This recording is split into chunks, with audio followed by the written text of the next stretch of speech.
Hi, I'm Brick Road. Welcome to my Final Fantasy tier list. This is just going to be a quick placement of all of the main Final Fantasy games into a quick and easy tier list that is only going to reflect which ones I like. Now, I'm going to be judging each game on two different axes, one being the gameplay and one being the story, and we live in a widescreen universe, so I have allowed that the gameplay axis is the horizontal axis here, which gives me a little more granularity to place games along that axis, because, in my estimation, the gameplay is what is important in a video game. Story is nice, story is appreciated, but a game that's not fun to play will not be saved by a good story, whereas a game that has a bad story can still be worth playing if it's fun to play.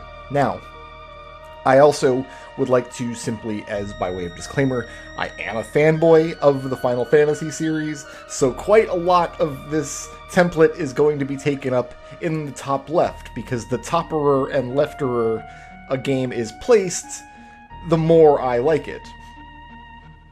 I have the 15 games here represented by the heroes from each game. That is the Final Fantasy series from 1 to 15, minus 11 and 14, plus 10-2 and 13-2. I don't feel like I have to justify that, because if I did, it would make for like a 30-minute preamble to the video that already has like a 3-minute preamble. So let's just get into it, right? The first game is Final Fantasy, originally released on the Famicom and or NES, and then later on basically every other gameplay platform known to mankind, represented here by the Black Mage. Now, I've seen a lot of these like ranking and tier list kind of videos talking about the Final Fantasy series, and people talking about them in forums and on Reddit, and a phrase that I see a lot is that Final Fantasy 1 doesn't have a story. You can't see me doing the air quotes because my webcam's off, but I'm doing air quotes. I think that's unfair. I think Final Fantasy 1 absolutely has a story. It's not a traditionally told story in the sense of JRPGs being traditional style linear narratives kind of pioneered by Final Fantasy IV, but few 8-bit RPGs were, if any, and I think that's to their credit, because I won't speak for every 8-bit gaming platform, but the NES in particular wasn't good at presenting a sort of monomyth-style linear narrative. The game cartridge just couldn't hold enough text to have the dialogue and descriptive elements of a game that we really started to see come into focus in Final Fantasy IV. So very few 8-bit RPGs had that style of story, and Final Fantasy I's style of story is far more mythological, more like the heroes present themselves to the king or to the prince or whoever and are given a quest, and they go off on the quest, and then they resolve the quest, and eventually they become strong enough that they have to delve into the deeper and more forgotten parts of the world to find the quests for themselves. It's much less, Harry Potter, and much more like the 10 labors of Heracles, if that makes sense. And I think that style of story does have its place, and I kind of wish more modern JRPGs went that direction. However, Final Fantasy I does have the big narrative twists at the end with the time loop that, after having played this game for 30 years, I still don't understand the point of. So I think on story we can say Final Fantasy I is definitely above water, but I wouldn't go that much higher above the water. I do wish that the whole time loop element of the story made more sense. As far as the gameplay, I obviously really love this game. It's very simple, but it's okay to be simple. It's just a hack and slash dungeon exploration style JRPG from the 80s. I think JRPGs in modern times get very bogged down in copious amounts of overly complex gameplay systems that the player kind of never comes to grip with. We'll see this as we go forward in this list. Final Fantasy I does have the reputation of like half the game is just broken, just programmatically, it just doesn't work. But that's obviously going to be less of an issue if you play a more modern version of the game, like Dawn of Souls or the Pixel Remaster. So I think we can pull it up over the halfway point towards game is dope over here. And this is where our black mage can sit. Once again, the topperer and lefterer one of the characters sits, the better I consider the game to be. And Final Fantasy I is a classic. I have a great deal of fond memories and nostalgia for it, and I still enjoy playing it to this day, and I think it's worth playing. Final Fantasy II, we can automatically just drag all the way over to Game is Butt. Final Fantasy II has the worst gameplay in the series, and it's not close. Again, I don't really think I need to justify that. Just giving examples of why I don't like playing this game would basically just be a description of every single thing in the game that the player is expected to do and why I hate it. So I'll just leave that as an exercise to you. Just in your mind, think of something that a JRPG from the late 80s or early 90s would expect the player to do and how that might feel when you interface with it through a controller, and you can just assume Brickard hates that thing. And then the long list of those things is why Brickard hates this game. The problem with Final Fantasy II's story is that it tries to be like the monomyth. It tries to pioneer this event-driven narrative, where going to the next place in the story isn't a function of like finding an item or turning that item into an NPC or being granted a new vehicle the way it was in Final Fantasy I, but more along the lines of like accomplishing a task in an area which creates an event, and that event pushes the story forward. I really feel like Final Fantasy II falters here. It's not really the game's fault or the writer's fault, it's just that the NES or the Famicom just wasn't up to the task. The game needed a lot more dialogue for that to really work. It needed to have the chops to create vibrant in-engine cutscenes, which became the standard all the way up through the 16-bit era, and it just doesn't. There's like one scene where you're running away from a boulder, there's another scene where characters are like dancing in a ballet, and that's kind of it for cutscenes. More to the point, these kind of event-driven stories, you really need to understand character motivation to make them work, and we don't have that kind of motivation. Firion is the hero because he's the hero. We don't really know why he's doing what he's doing, or why it's important for him as a person to join the rebellion. Like, yeah, it's the right thing to do, but that's not really a compelling point of interest for him. Maria is a little better because it's established very early on that her brother Leon is missing and she wants to find him, and then Guy is also there. And then on top of that, you just have the fact that the story is just nonsensical in too many places, where the events don't bleed into one another in a logical way. Like, there's a whole string of adventures early on where the Empire is destroying villages and just laying down this path of destruction using their airship that they built, and you have to go on this multi-quest mission to recover the artifact that you need to infiltrate the airship and destroy it. So on paper, that all sounds great, but in the game, it just manifests as a series of fetch quests, and like the Empire's not actually occupying any space geographically in the world, and the towns that they destroy, like, none of the characters there die. Some of the buildings are a little cracked, but so you don't actually feel like you're inhabiting the world, and you're not actually limited into where you can go or what you can do. It's just, you do the next thing in the game because that's the next thing in the game. So yeah, no, I'm sorry. I'm going to drag this pretty far down, I think. Looking at my list, I can see 2 games that I think deserve to go lower than Final Fantasy II in terms of story, so I'm not going to place it all the way in the bottom corner. And that's the nicest thing about Final Fantasy II you will ever hear me say. It doesn't belong in the bottom corner. Final Fantasy III is the real good. I don't think that's a surprise to anyone. It's basically just a refinement of Final Fantasy I, which means it's more fun to play. And it goes back to that simple 8-bit style of story, where you're basically given a list of things you need to accomplish, and then you just accomplish all of those things, and then you're done and you can go beat the game. What separates Final Fantasy 1 and 3 from Final Fantasy 2 in terms of gating is largely you get a new vehicle, which means you can go to new places, or you get a key item and turn it into a character that trips a plot flag that opens up a new dungeon or something. So again, you don't really have characters as such. You're back to kind of the mythological 10 Labors of Heracles style of adventure, but they do have some moments of more traditional linear storytelling. There are these little vignettes that you get to see with, like, Desh, the amnesiac, who joins your party, and then he turns out that he has some tragic fate that he has to fulfill, or Prince Alice, who also joins your party because his father is going crazy and waging war in his kingdom, and he wants to redeem him. These are nice little story beats. They don't actually rise to the level of being an event-driven narrative, which we'll see in pretty much every other game on this list going forward. But one of the things I really like about the story is the villain, the final villain, Xandy, and his motivation for why he wants to destroy the world makes sense. More than Garland's, like, weird time loop thing. So yeah, no, it's just Final Fantasy 1, but better. The gameplay is a little bit better because you have a job system to play around with, so I think we can put it ahead of that, and I think we can put it ahead in story as well. Maybe not a lot. Like, right there is probably good. I'm wondering now, instead of an Onion Knight, I should have used the the Black Magus from the end of Final Fantasy 3. They would have looked nice standing next to each other. Ah, well.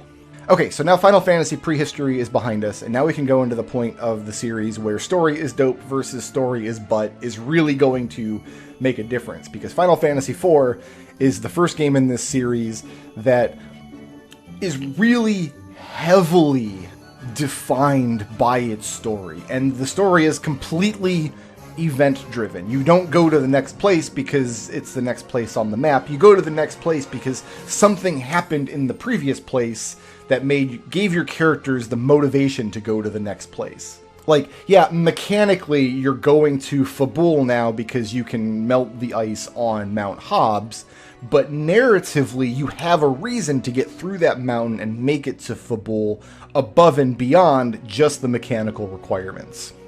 Part of the reason Final Fantasy IV was able to do this is because now it's on a 16-bit system, which means they can have a lot more text, although not so much text that the game gets unbelievably wordy. Like the 16-bit era, for my tastes anyway, when it comes to JRPGs, were in that sweet spot where they had enough leeway to write the dialogue and descriptive text that needed to go in the game to flesh out the story, but they still had limited cartridge space. They couldn't have an arbitrarily high amount of text.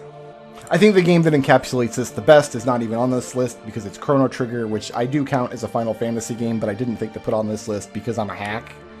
Anyway, Final Fantasy IV, story is dope. Story is hella dope. I love it. It's simple, but it's your classic good versus evil narrative, but you understand the hero's motivation every step of the way. You understand who all of his friends are and why they're journeying with you.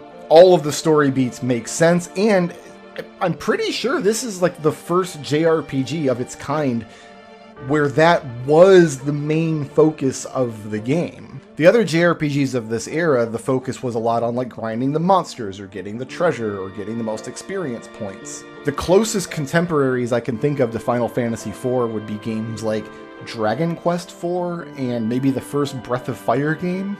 And both of those games had narratives, and some of that narrative was event-driven, but they were still very much in the past when it comes to why are we going to this next dungeon? What are we going to find there? Do we expect the villain to be ahead of us there?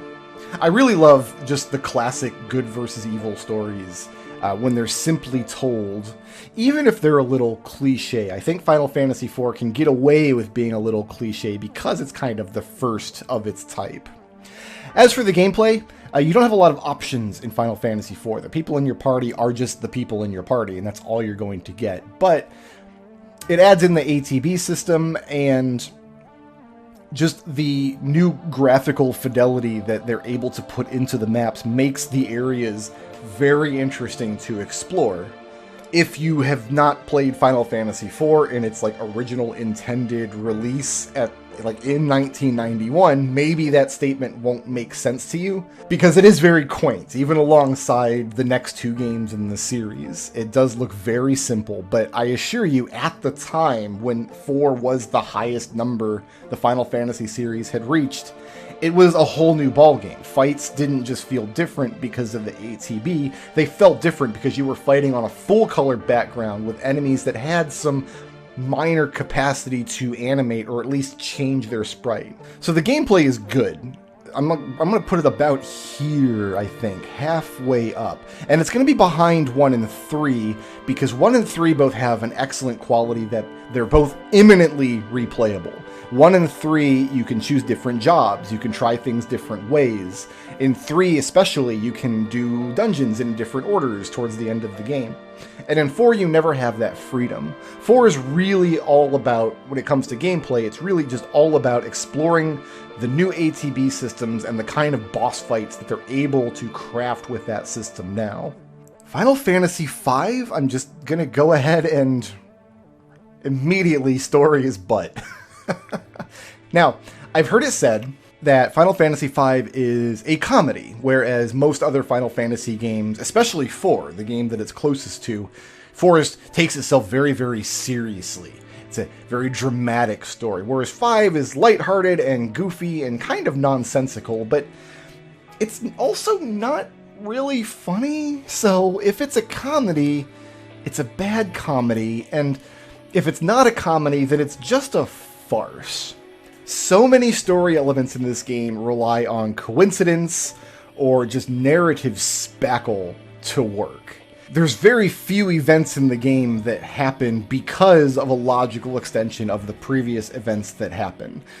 For example, they need to put the party on a particular continent at the beginning of World 2, and it's not anywhere near the starting location, so they just have the villain, like, cast a spell to launch them across the world to land on this other continent, and they land there safely. And it's like, well, if the villain has the power to do that, why didn't he just pull out, like, a giant cannon and kill them all?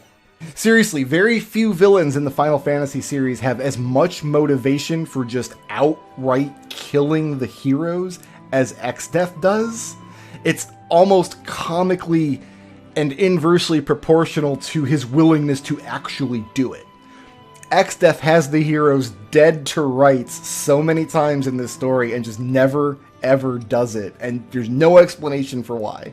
Exdeath is the worst villain in the series, and an adventure story kind of can't be better than its villain. If you have a bad villain, you're going to have a bad adventure story. That said, the gameplay almost couldn't be better. Final Fantasy V might be my most replayed Final Fantasy game. At this point, I've done the Fiesta every year since 2012, and some years I've done multiple Fiestas. And it's because the job system is so robust, and when you do challenge runs, when you limit yourself on which jobs you're allowed to use at certain points in the game, then all of the boss fights become like little puzzles that you have to kind of work out. And I love that about the game. And once again, most of the areas are still pretty fun to just run around and explore, because we're still in that era of video games where we have more colors on screen and better resolution, we have more animation, and the places just feel more real. The game also introduces a couple little set piece areas where instead of just walking through the dungeons, you'll like jump in the water and be swept away by the current, or some dungeons will have like time limits, or some dungeons will like split your party up. So we're also experimenting in that way here and there. I'm looking at the rest of the list and trying to figure out if there's a Final Fantasy game I think I would have more fun just picking up and playing for no reason, and I don't think there is. So I think Final Fantasy V deserves to go all the way to the left as far as game is dope. That could be the game's tagline. You know, Final Fantasy V, game is dope, story is butt. Also hero is butts. Final Fantasy VI, we're kind of leveling up our story chops a little bit more, whereas Final Fantasy IV was just a very classical good versus evil, chosen one is fated to destroy the evil villain kind of story. And Final Fantasy V didn't try. Final Fantasy VI tries to have a lot more texture to its story. It stops shy of having like morally gray characters. It's still very much the good guys versus the bad guys. But if you don't know anything about the game, you won't know who the villain is either as you play through it. Again, that sounds almost ridiculous to say, considering who the villain of the game is, but I'm pretty confident that it's true. Whereas Final Fantasy IV and some of the other games later in the series have a main villain that they just spring on you some random last boss instead.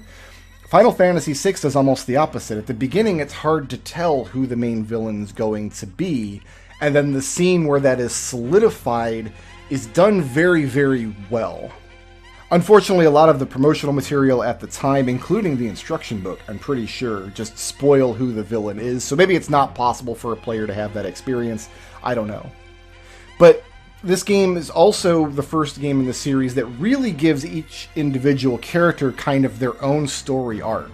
And that's really helped out by the game's soundtrack. In Final Fantasy IV, and even III to some extent, individual characters sometimes had their own theme music that would play during a scene that they were in, but Final Fantasy VI takes that to the next level, because now not only do you have a character who's associated with a particular theme music, and sometimes a particular place in the world, but now you have a story arc that they begin and then gets interrupted, and then you can complete on your own terms later on in the game. It helps bring the player much closer to the cast than was possible previously, and that becomes the staple going forward in the series. It's also the first game on the list where your party size is smaller than the number of heroes that you actually have. So when new characters join your party, they're not just going to be there for a couple scenes and then vanish, nor are they going to be in your party for the entire rest of the game. Rather, you have a pool of characters that you build up and then you select from. And just making that choice, like which characters do I like enough to place in my party, like that is another level of connection that a player can have with the characters. You're kind of more invested in their stories, or maybe vice versa. Maybe you were invested in their stories and that's why you now like the character more. So yeah, I think we can, again, drag Final Fantasy VI all the way up to story is dope. And then it's just a matter of, is it more fun to play than 4? And yeah, you know what? I think it is, if only because you have more characters, more choices to go through. They do more with the ATB system.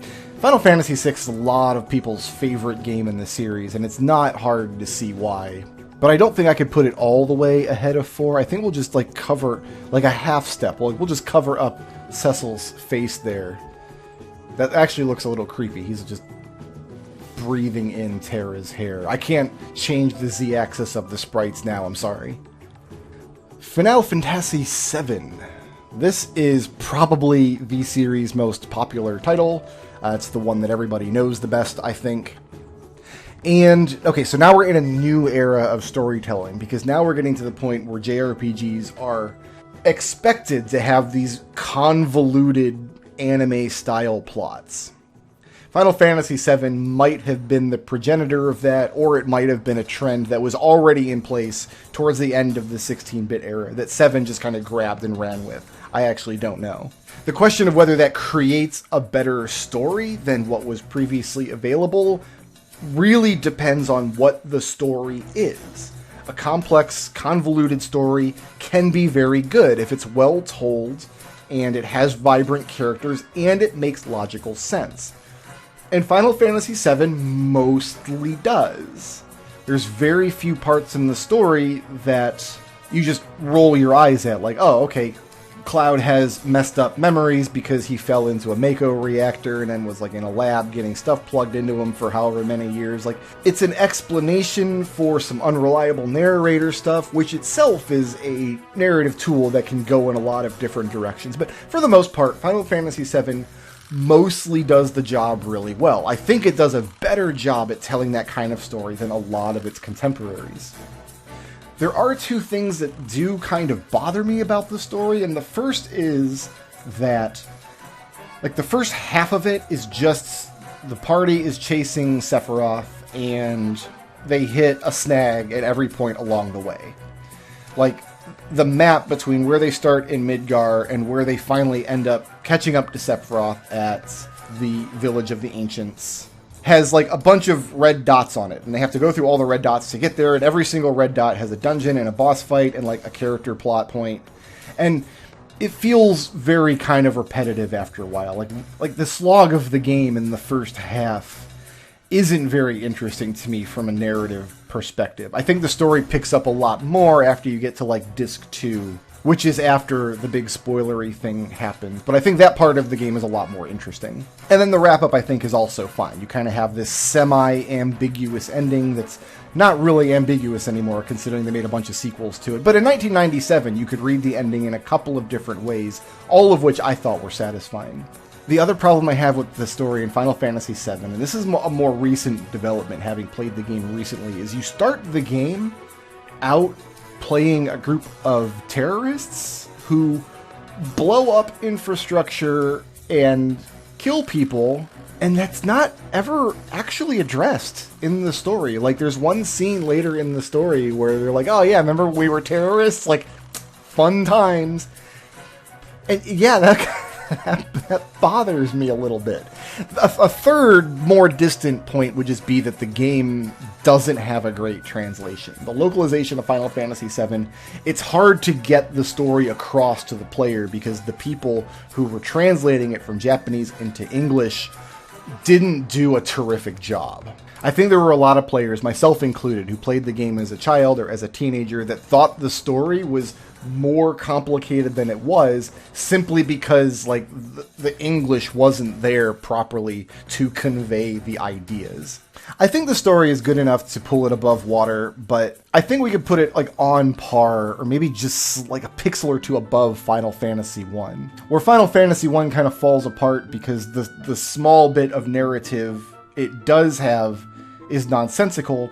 Final Fantasy VII kind of falls apart because it has a sensical narrative that isn't told very well. Also, I just don't like Cloud that much as a character. I just don't think he's interesting. I don't relate to him. I don't like the kind of guy that he is. So him being the hero of the story does kind of take me out of it. As far as gameplay, I kind of always think of Final Fantasy VII as a bit of a slog, especially that first half of the game, which is about the first disc. The problem is that first disc is very linear and doesn't give you a lot of toys to play with. You have this really robust materia system, but you spend like 6 hours of the game in Midgar, and the game is very miserly with what materia it gives you. Basically just a couple of magic materias and that's it. And then after that, you get out into the world, and then you've got this big, like, world-spanning adventure culminating in you reaching the village of the ancients, and you do find a lot more materia, but you can't actually build any cool combos or anything with it until the end of the game. So that first disc of the game is just a big slog, because the narrative isn't that interesting, and the gameplay systems are there, but you can't do a lot with them. Versus Final Fantasy V and VI, which both have really vibrant, really fun gameplay systems, pretty much from the beginning of the game that build as you go on. In 7, it's more like you reach a point in the game where it goes, okay, the gameplay is going to be interesting from now on. So we're going to put it maybe at the halfway point between, like, it's still good, like the game is still good. So we'll put it about the halfway point between this game is good, which would be here, and this game is as good as Final Fantasy IV, which would be here. I think that's fair. Final Fantasy VIII is a very, very different game from Final Fantasy VII, but in the same way, it's almost kind of like a spiritual sibling. It's doing a lot of the same things. It has the convoluted plot. They stepped up the graphical fidelity quite a bit. It has very complicated character systems that you're expected to play around with. The difference is that Final Fantasy VIII opens those systems up much, much earlier in the game, and they're a lot wackier.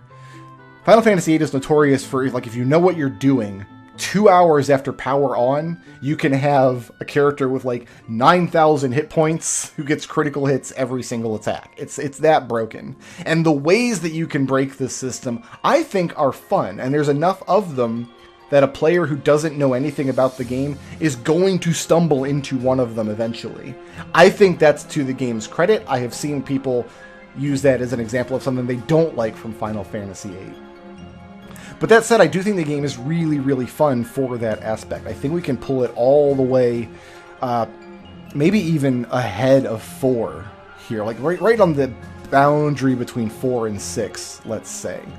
And another reason for that is that Final Fantasy VIII, more so than the 2 previous games in the series, does a really good job of changing your location a lot. And not just by like, oh, this is the next spot on the map we can reach, but like you're frequently traveling all the way across a continent to the point that like one adventure and the subsequent adventure will be on 2 totally different places on the globe. You're just going all over the place very early on, and they do a really good job of making each new location feel very vibrant and very important, to the point that when you get to like disc 3 and you actually get to the point where the world is now open and you can travel wherever you want, it can be a little jarring to see where geographically all of these places sit in relation to each other, because you don't really get that sense as you go through the game. The story is Here's the thing. Final Fantasy VIII is at its heart a romance. It's a love story between Squall and Rinoa, and how they come together, and some conflicts that they have, and how they fall in love, and what eventually that means for the adventure story that they're embroiled in. And they're teenagers, and for their part, they're fairly well-written teenagers, which is that they're immature, and they don't always say what they mean, and they make a lot of mistakes, and they have a lot of social awkwardness, and they tend to place too much importance on events that a little bit of life experience would have told them aren't as important. Squall, in particular, feels like through the whole game he's holding the weight of the world on his shoulders because he's 16 and he doesn't know any different yet. I remember feeling that way when I was 16, which is about when I played this game.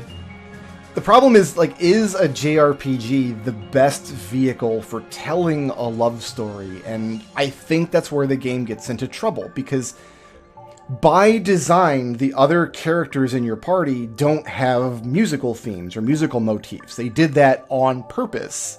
Well, that's part of what a JRPG does to make good characters. So we end up with this second rank of characters that are in your party, and I like most of the characters, but the story and the game are telling us these ones aren't that important. Squall and Rinoa are the ones that are really important. Also, the game suffers quite a lot from Final Fantasy V's just complete contrivances.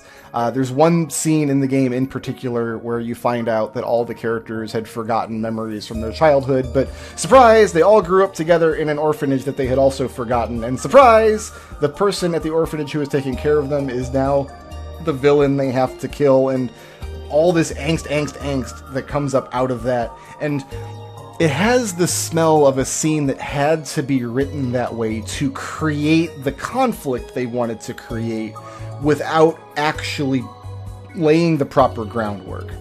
We need Daenerys Targaryen to blow up King's Landing because that's the scene we want. It doesn't really matter what happens before then. Just put some explanation in. I don't like that style of writing. It doesn't ruin the game for me because, again, I cherish gameplay over story, but the story of Final Fantasy VIII is hampered by it. I think we have to bring it down below the water for that. It also suffers a little bit of the problem, not to the same degree as 7, that its localization isn't terrific.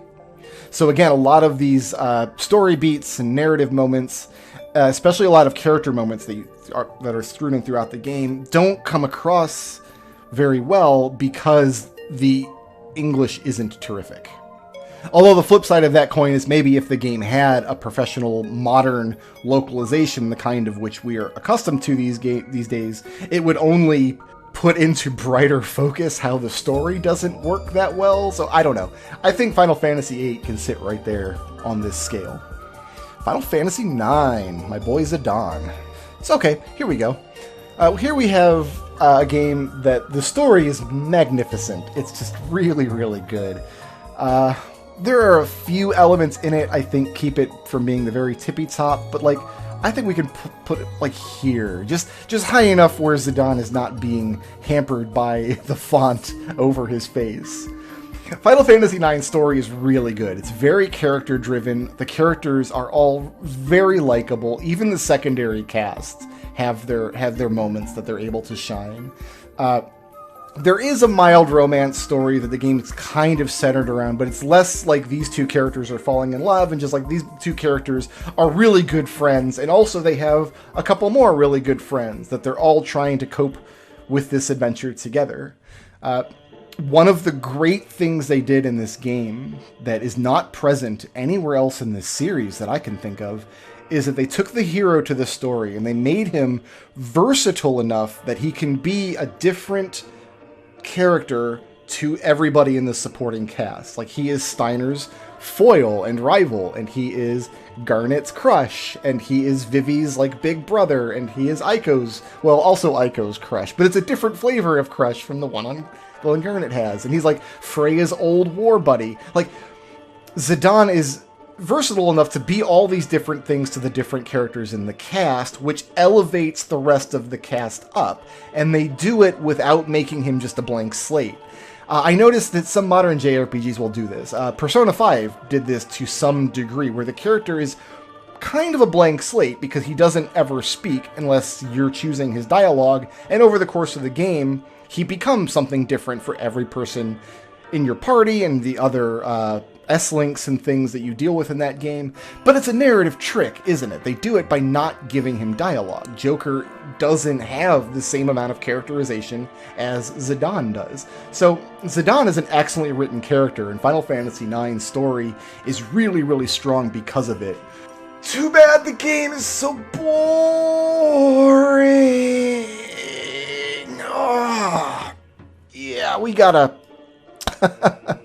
it's not a butt game. The battles are fun, and some of the areas are fun, but we've gone back to, like, all the way back to, like, Final Fantasy IV when it comes to, like, characters being defined in a specific role in your party, and that's all they will ever do. And you do have the choice of building your party out of these characters, but it's just not up to the same standards as the previous games in the system have been with their job systems or their junction systems or even their materia combos that you can put together. And also the battles are just slow, and there's lots of loading times. There's a huge lag time in this game, actually, from the point where you input a character's action in battle to the point where they'll actually execute it. Yeah, it feels just sluggish, like you're always playing the game in slow motion. And that's a problem for a game that's this dense with story. I like the story, but so much of the game is just pushing through the cutscenes and going through these very small dungeons in between the cutscenes, and also there's little cutscenes interspersed in the middle of the very small dungeons that it just kind of takes forever to do anything in this game. It's great the first time you play it, and this is another game in this series that a lot of people will claim is their favorite, but on replays, like, that slog sets in.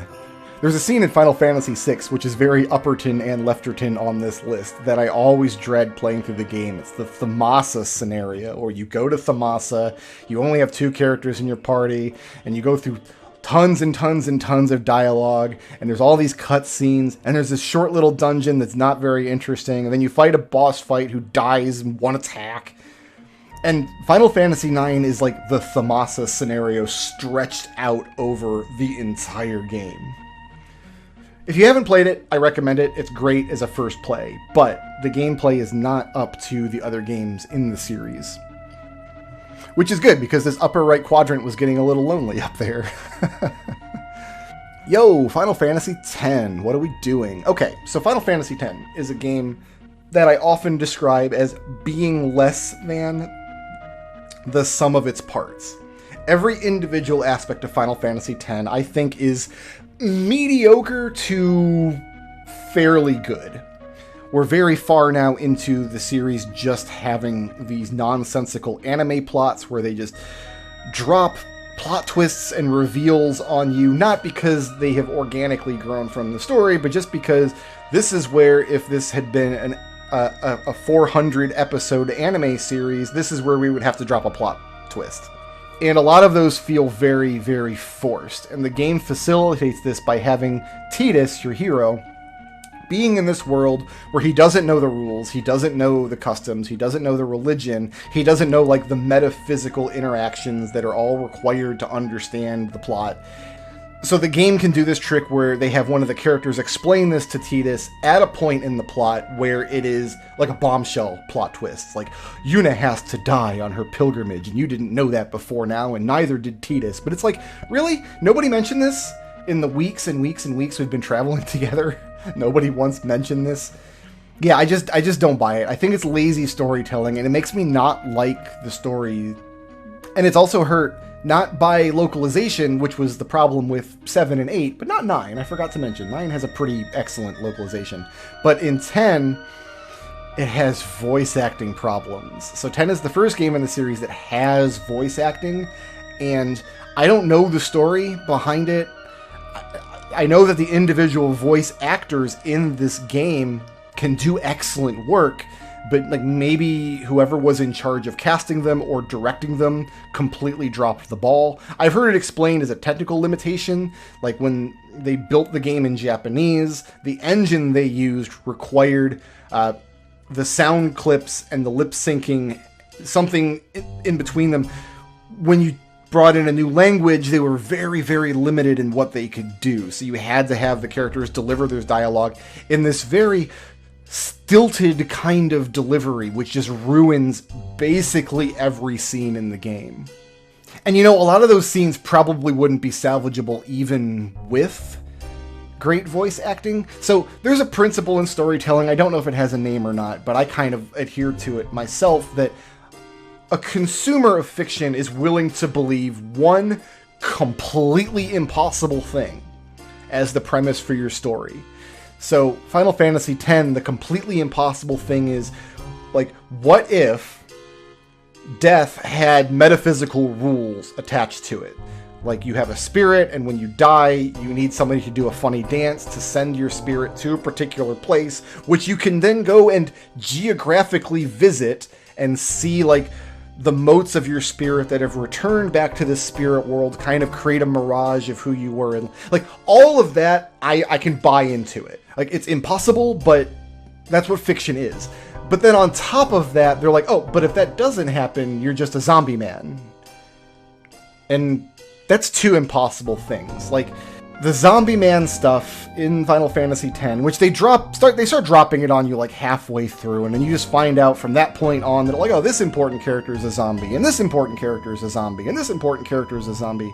And the way they describe it in the game is, these are characters whose will is so strong that when they died, they just stayed in their bodies instead of turning into monsters, which is what had previously had been established was supposed to happen. But then it's like, wait a minute, all the people then who died, like, were implying that they didn't have the will to live. Like, all these nameless NPCs, these innocent people, these villagers that die as part of the plot in the game, like, we're implying that these 5 or 6 people are just better than them. Like, none of it sits well with me, and it's already on top of this metaphysical anime nonsense that I don't like.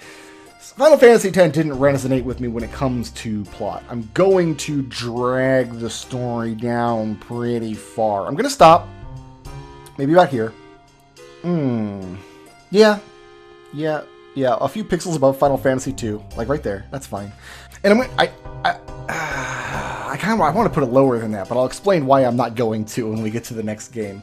Is Final Fantasy X fun to play? Yeah, it's fine.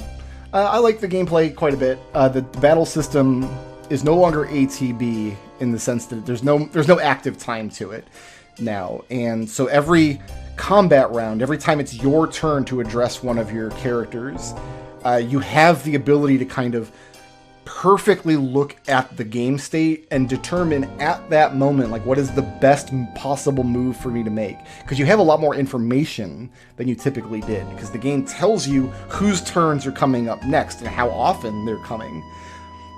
This does mean that the battles can kind of drag on, because there is this kind of pressure to play them a lot more efficiently than you would care about playing them in, like, Final Fantasy 7, 8, or 9. But when the battle system works, I think it works really, really well. Unfortunately, the rest of the game is not that fun to play. I don't really like exploring this game world very much. Most of the game world dungeons and things are just these long, kind of straight hallways with 1 or 2 paths off to the side. You just kind of run to the end of each one of them. Some of the boss fights are really clever. And then when you get to the very end of the game and get an airship and it opens up and you're given, like, side quests to go on, it's kind of a completionist's dream. If you just enjoy the battle system, the game is happy to oblige you with as many reasons to go out and fight bigger and stronger and even stronger monsters than you can possibly handle. So yeah, the gameplay is good. We're definitely going to put it up above 7. I'm going to put a little bit in front of 7. Because I said that the first part of 7 was a slog. I don't think the first part of 10 is a slog, because from the very, very, very first few fights of the game is training you how to make good decisions, and they're interesting decisions. What character do I use on this round? What abilities do they have that'll hurt the monsters that I'm facing down? That sounds kind of descriptive of every JRPG, but Final Fantasy X leans hard into that aspect to the point where, like, if this is a flying monster, you need Waka. If this is a blob monster, you need Lulu. So yeah, you get to make interesting decisions very, very early on, and I like that about Final Fantasy X quite a bit. Final Fantasy X-2 is the first direct sequel they made, and I like this game considerably more. This game is the reason why Final Fantasy X's story doesn't go all the way into the bin for me. Because Final Fantasy X puts that setting, the world of Spira, into a state that is so interesting to explore, and then they actually made a game where you get to explore it. Final Fantasy X story isn't great, and Final Fantasy X-2 story isn't great, but the two games together is kind of an exploration of this world and its rules about life and death, and like the religious and political systems that you dismantle and what gets put in the place of that. Like what happens when a world trapped in this cycle of death for hundreds of years is not only suddenly freed of that, but is freed of that in a way where like the entire ruling class is no longer present. So Final Fantasy X is this very dour, weighty, like every step of the way has this long expository religious nonsense that the characters have to carry along. And then Final Fantasy X-2 is this very breezy, youthful, we're going to stake our own claim. We're going to find out what's really true. So just the tone between the two games creates a better feel than either of the games have in isolation. If you've never tried it, I do recommend playing the two games back to back, and you can kind of see what I'm talking about. That said, the actual story of the game is more or less just Yuna trying to find her identity in the world, because so Yuna thought she would be dead by 18. She had been raised as a child to believe that, and then suddenly she wasn't. But she now lives in a world that doesn't need the thing that she trained her entire life for, and on top of that, the guy that she kind of liked, I mean, died is the wrong word, because Tidus didn't die. He was like a spirit projection memory man that faded back. Whatever, it's dumb. But he's not there, is the point. So if Yuna isn't defined by what she has spent her entire life training to do, and she's not defined by like, well, at least I could love this one man, then how is she defined? She doesn't know, and her friends don't know, and she's trying to figure it out. And part of how she figures it out is she's pretending she's this globe-trotting adventurer, and that's what Final Fantasy X-2 is about. And the game does a lot with the character, and Yuna has a character arc in the game that is very interesting and very heartfelt, and I highly recommend it. So I think we could take X-2's story and bring it up. I'm okay putting it on par with 7. I think it's doing something much... I think what it does is a lot better than what 7 does, but it is still couched in the mythology of Final Fantasy X, which I don't like that much. Also, I think 7 has the stronger cast, if we're being honest. A lot of X-2's character moments are the resolution to plots that get started in Final Fantasy X with its characters. The problem being in Final Fantasy X-2, those are no longer your player characters. Like, I don't care as much now what happens to Lulu and Kimahri than I did in Final Fantasy X. And I never cared what happened to Kimahri. I hate Kimahri. What a garbage waste of a character. As for is the game fun, so we go back to the standard ATB, but it's a really fast-paced and frenetic version of ATB, almost the exact opposite of Final Fantasy X, where Final Fantasy X really put pressure on you to play efficiently. What's the best decision I can make in this moment? X-2's battles are so fast-paced, it's more just about make any decision you can as quickly as possible, and it'll probably be okay.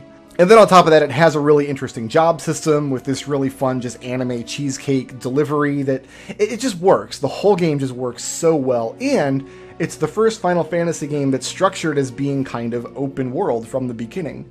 You have one little prologue adventure, and then you have like the first main adventure, and then here's your airship, go wherever you want, in whatever order you want. And you start storylines, and eventually you stumble across like the main quest, and you complete that, you advance to the next chapter. So really a refreshing way of experiencing a JRPG story, especially coming off Final Fantasy X, which was functionally just a hallway from start to end. So yeah, I'm going to go fairly high on this one. I'm going to say that 10-2 and Final Fantasy III have kind of the same energy when it comes to, do I have fun just being on an adventure here? And now it kind of looks like Yuna is putting on an Onion Knight hat, which that's what we all wanted, if we're being honest. Final Fantasy XII, represented here by Vaughn. Immediately, it goes to story. I love the story of Final Fantasy XII. I love the setting. I love the characters. I love the language that's used. I think the dialogue is great.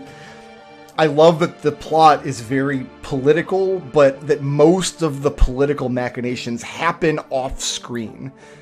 Most of what you, the player, are involved with are like the day-to-day adventures, and more appropriately, like the travel time in between adventures.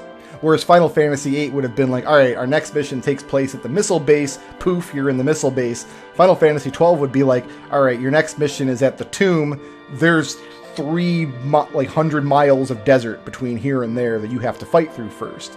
A lot of travel time in 12. The thing is, like, the political machinations that make the plot so good, especially characters like your villain Vayne and his underling Dr. Sid and his brother Larsa and some of the resistance that you get involved in, like, you can't really convey politics through gameplay, so the game doesn't really try. The politics, a lot of times your players will show back up in civilization after having gone on this long excursion to the ends of the earth, and when they come back, there's a character that's like, oh, okay, well, here's what was going on in the world while you were gone. I've seen people explain that that style of storytelling really turned them off, but I actually really appreciated it. I think it's better to show us that, like, yeah, Vayne rose to power by assassinating his father. That didn't need to happen on screen, and it definitely didn't need to happen with any of our heroes present. Another very common complaint that people have about 12 that I do not share is that the main hero Vaughn and his friend Pinello, people will say, like, they don't matter. Like, they're the heroes or the main protagonists of the game, kind of, but like they never do anything. They don't matter. And again, I could not disagree with this more. I see Vaughn as being a Frodo Baggins type character. Like, no, there is no metaphysical, like, cosmological connection between Vaughn and the story, the way that there is for a lot of previous characters in this game, where your player character is like the son of the great hero who did the first adventure, or is like literally the chosen one, or whatever. Vaughn is just a kid that kind of gets swept up into this plot, and what's important is not why he's at the center of the plot. What's important is, like, now that he's here, what's he willing to do? He's willing to go along with the adventure. He believes in what he's doing. He has personal goals that he wants to pursue. And yeah, the people that he's traveling with are his friends. He looks up to some of them and he likes them. And I think that's enough. I think really when people complain about Vaughn and Pinello being nothing characters, it's because it is such a powerful anime trope specifically, but also just more generally in genre fantasy as a whole, that the main character has to be revealed to be cosmologically important. He's the son of the Great Prince, or he's related to the Dark Lord, or he's Rey Skywalker. Wow, that reveal didn't work there either, did it? So I actually thought it was really refreshing that, like, Vaughn and Pinello are just some kids who got caught up in this plot. I don't think it reduces their agency at all. I think the fact that they continue on the adventure with the other characters who do have strong connections to what's going on speaks to their character. They think they can make their lives and the lives of their friends back in town better by doing what they do. And that's heroic. That's enough. Final Fantasy XII has excellent gameplay. A lot of people complain that the game, quote-unquote, plays itself. Because what you do is you program character actions into a menu based on enemies and the attributes they present. For example, find the enemy in range that has the highest hit points and then attack it. That's an example of something you can do. Or like, find a hero in my party that has fewer than 30% hit points remaining and cast a cure spell on them. I think the system works really, really well, and then it plays out in real time in the areas. So this is the first game where you don't transition to a second separate battle scene when you get into a fight. No, it's not Brick Road Final Fantasy. I'm not talking about Final Fantasy 11. It's not on this list. So the gameplay really works for me, and one of the things that I love about the world is that every individual location in the world is kind of structured like this. You visit it the first time as a function of the plot. This is either a location we have to travel through to get where we're going, or we're going to this destination to do a specific thing. Find a treasure or find a particular monster or whatever.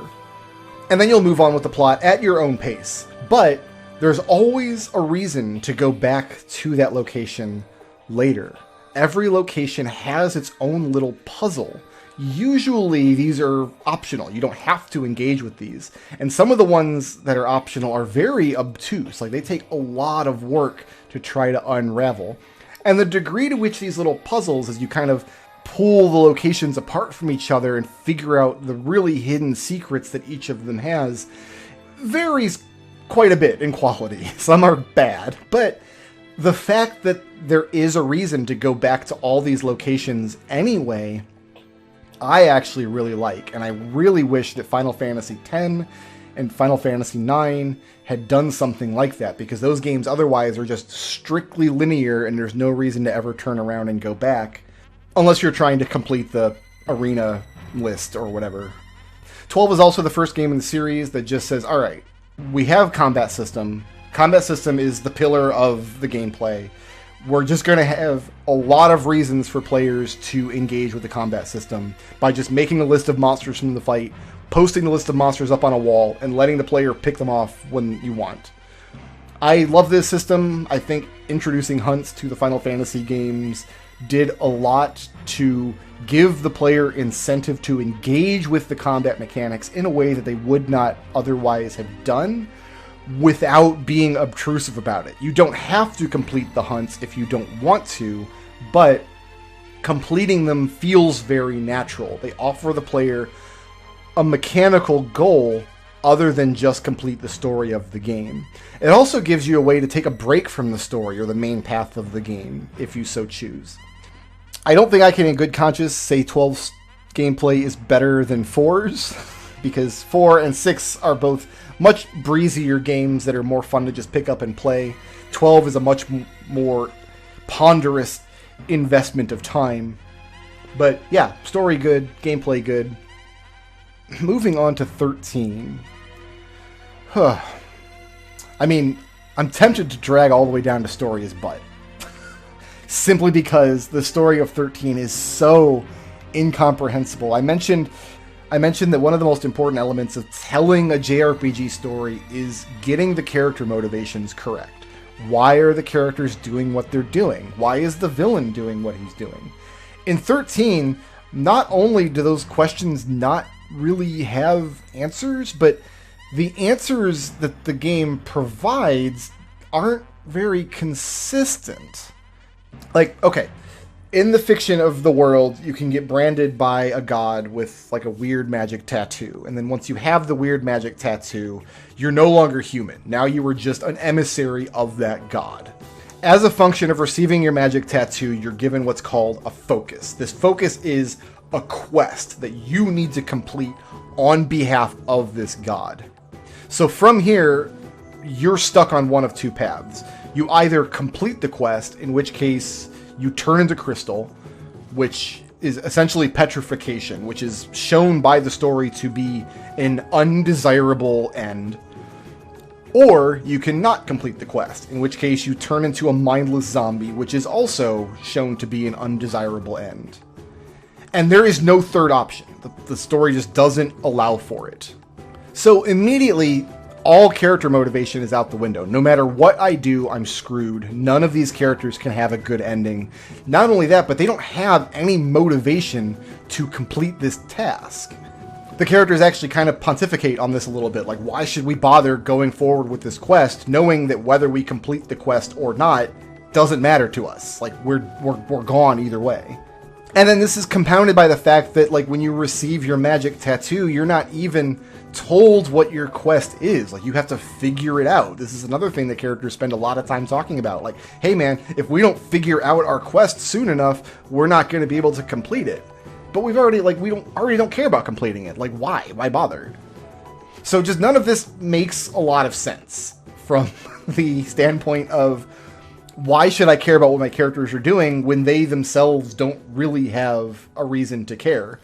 And the game does play with this a little bit. Like, one character falls into depression and becomes suicidal, and like another character, like, we have narrative beats that they touch upon, but where the characters land on it is, we're going to find a third way. We're going to find a way to get out of this cycle. They come to this realization very late in the game's story, and it's like, okay, finally, we're 20 hours into the game, but at this point, like, okay, we have a clear goal. Find a way to break the cycle.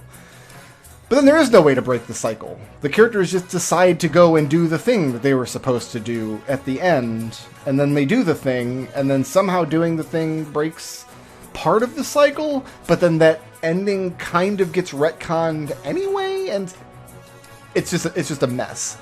It's a fun mess. The individual scenes are all pretty good. The character interplay with each other is also very good. It's just, there's no point in the story that I really believe that what my characters are doing right now is their best course of action. I did take Final Fantasy VII down a peg for being like, we're terrorists, and then kind of never holding the group accountable for that. There is a scene in Final Fantasy XIII where one of the characters is like, you know what?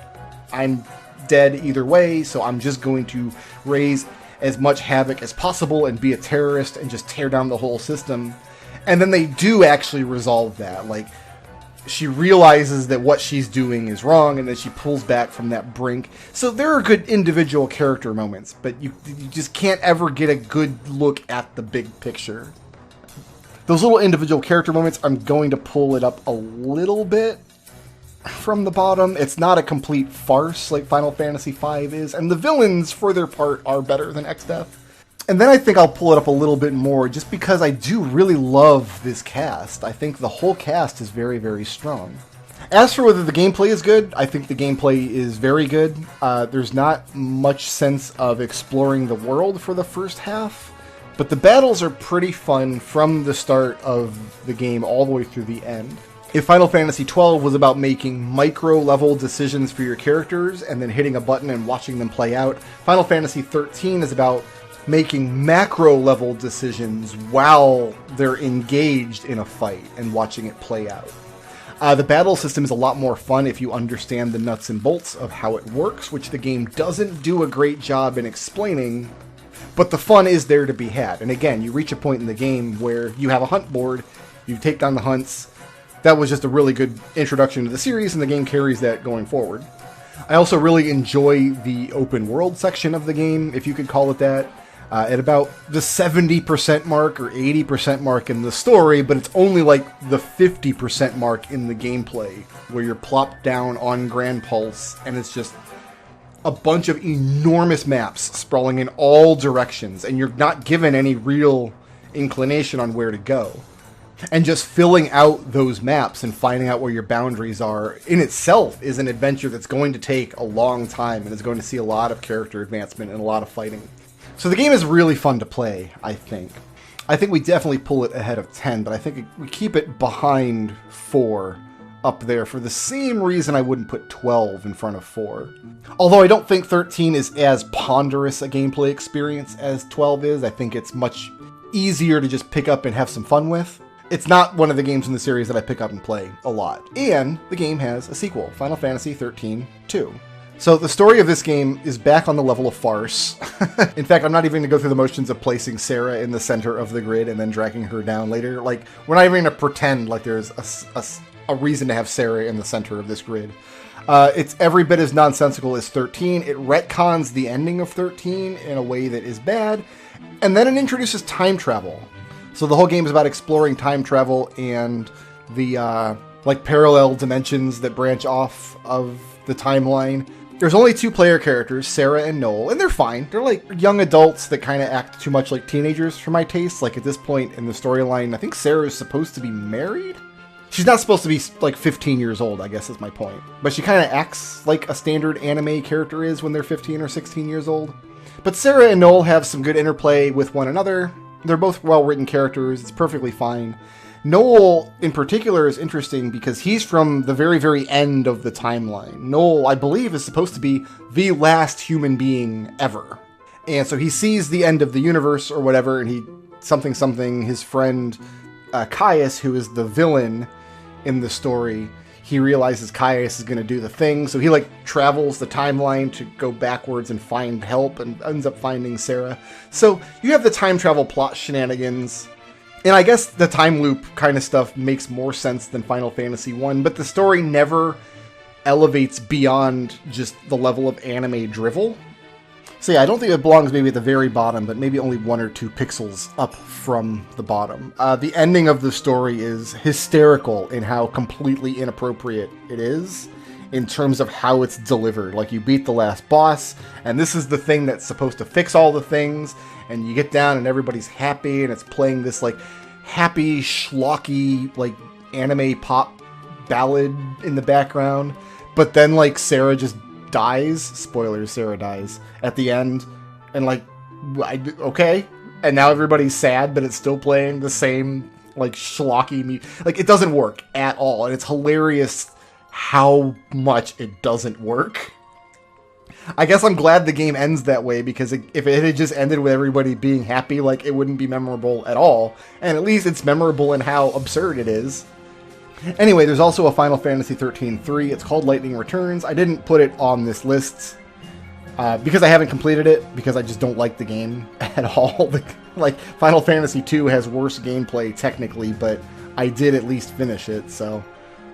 As far as gameplay, it's pretty much the same as 13, except instead of having individual characters that you're building up, you have to like recruit monsters to your party. You know what? I'm going to pull it back a little bit, because having the monsters instead of individual characters makes the advancement systems and things less meaningful than in 10 or 12. The actual battles are fine, and exploring the world is also pretty good. Actually, exploring the world is better than 13, in how treasure is hidden and how open it is from the start of the game. But the fact that you're locked into the same 2 characters plus like 1 monster companion at a time. I'm not a big Pokemon guy at the best of times, and I think World of Final Fantasy, which is a spin-off title, which is basically just Final Fantasy Pokemon, explores this territory a lot better. In fact, Final Fantasy X-2 in the remake added in like a monster collection aspect that I've literally never played with. So, okay, well, whatever. That game is where it's going to be. What about 15? What about good old Prince Noctis here? So right off the bat, I love the story of 15. It does have big problems. So here's the big problem, is the story of Final Fantasy 15 has several big holes in it, where one of your characters goes off to do something or experiences something outside of Noctis's like field of vision, and then they come back to the party and they're just like, oh, I did a thing. And all of those parts in the story feel bad. It just feels bad when Gladio just, alright, I gotta go take care of something, and he's not there for the next chapter, and then he comes back and he's like, hey, I'm back, what's up? But the reason they do that is so they could then package Gladio's adventure as its own DLC and sell it on the side. I don't like that model, because technically, yes, you do get Gladio and Prompto and Ignis's adventures from when they're not in, like, with the active party. They're there in the story, but because they were packaged as like cynical DLC, it's always going to feel bad from now on. Like, the purpose of selling them as DLC was to get more money, but now that they've done that, every version of the game going forward is just going to package it all together anyway, so you have to play the game, and then you get to one of those holes, and then like back out of the game and go play one of the DLCs. It just doesn't feel great, and the game's going to have that problem for eternity. It has the problem in the opposite direction too, in that at one point they thought, well, we'll put like a Final Fantasy XIV character in the game because we want to promote Final Fantasy XIV. We want people who played 15 to learn about 14 and meet one of the characters. So we're going to have her in the game, and there's like an adventure you do, and that also cheapens the game. But from the other direction, like here's just this zit on the game that counts as part of the game's content that you can squeeze and pop, but it doesn't belong in the game, and it's really egregious, in my opinion. Final Fantasy XV very early on establishes that healing magic isn't a thing in this world, the way like you could just cast a cure spell in any previous installment of the series. A person who can heal you with magic does so at peril to themselves. This is one of the main points of conflict with the game's villain. Long ago, he used this imbued healing power that he had to help people, and it ended up hurting him in a way that separated him from the gods of the world, who are these like living, larger-than-life beings that inhabit the world. And he felt this was so unfair that it sent him on this evil, villainous path. But then, well, no, there's just this one mission where like the Final Fantasy XIV girl is here and she can cast Cure as much as she wants. What? No. Oh. But if you're judging the story just by like the base game, I think it's really, really strong. Definitely stronger than 7. I think I would put it on par with about 9. I think the story and its characters, and especially Noctis, and especially like the mythology they set up with the lore of who Noctis is and what his bloodline is able to do, like I just eat that kind of fantasy up with a spoon. I think it's stronger than 9, but the problem with the additions and the subtractions of the story that they did to try to milk as much money out of the game as possible work to the game's detriment. The story is worse because Ignis shows up blind and then just has to explain that it happened off screen, versus that if Ignis had taken that wound in a climactic battle in the main story as part of the critical path of the plot, that would have been a much more meaningful way of delivering that same information, rather than chopping it out and selling it to you for $15.99 or whatever.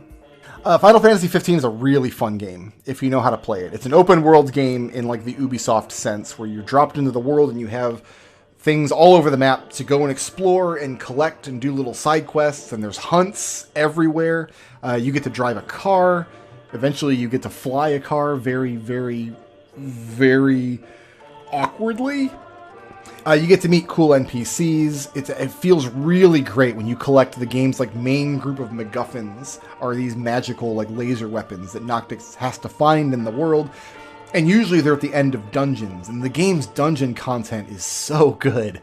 It's so much better than the previous few entries in the series. In some ways, since the series went to full 3D in Final Fantasy X, I feel like it's really struggled to have good dungeon content.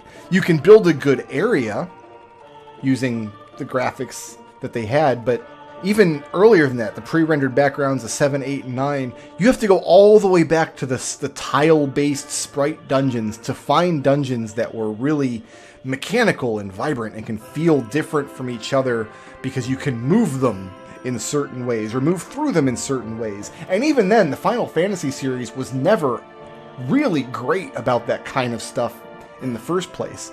Final Fantasy XV, by contrast, has a dozen or so dungeons that you go through, most of which are completely optional. You never have to set foot in them if you don't want to, but every single one is a very different experience, not just because the setting is different, but also because each one presents different challenges as you go into them.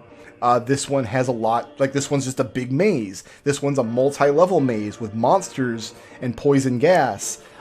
This one just is a straight up platformer challenge. Like, a lot of great things are happening in the game's dungeons. And typically you get to the end of the dungeon and you get one of your big MacGuffins, and it's this great epic moment where Noctis levels up his power. And so much of it is just left to the player's agency. It's because you decided to go out and explore a place. And I love that about the game. The game has a lot of overcomplicated gameplay systems that I feel like most players just ignore. I didn't know what I was doing the first time I played the game, and mostly you just mash the button and use healing items a lot. That's to the game's detriment, and it's also very common in JRPGs. I think we can even out maybe just a hair above 7 in terms of game is dope then. 15 is definitely a game that's more fun to play the more you learn about it, but the game also never helps you to learn about it. You have to kind of go out of your way to really learn how the battle system works and how character techs work. And I wish it did more in that regard, because when you get to that point, it is in fact very fun. So frustratingly, we don't actually have any game on the series that is upperer and lefterer than every other game. There's not one that just completely stands out. But I am glad that I have at least one entry in each quadrant of the series, and you can just go ahead and scroll down to the comments and disagree with everything that I've said if you want.